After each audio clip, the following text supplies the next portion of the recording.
Unamwona Engineer Hersi hapo baadaye, pengine rais wa CAF, rais wa FIFA, unaiona hiyo karibu? Naiona kwa sababu ya umri ambao ameingia, connection ambayo tayari anayo CAF na FIFA. Lakini brain vile vile.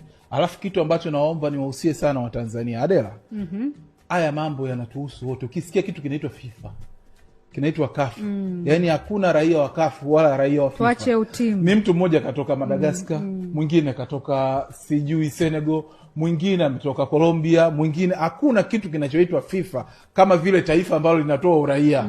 Kwa hiyo sisi tuna deserve kama mtu mwingine yote anavyo deserve.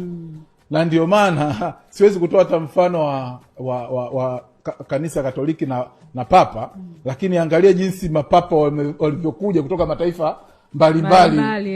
Yani sio kwamba ni sio superpower tu kwamba eti Marekani maji ndio umetoa papa wa kwanza. Na kuna idadi ngapi ya papa. Kwa hiyo anaweza aonyeshe tu brain yake au outsmart wengine wa mataifa mengine, kwa sababu kama tunavyozungumza masela uzeeka. Lakini hata kwenye mataifa ambayo tunadhani ni makubwa, nayo kuna wakati hayaleti watu smart.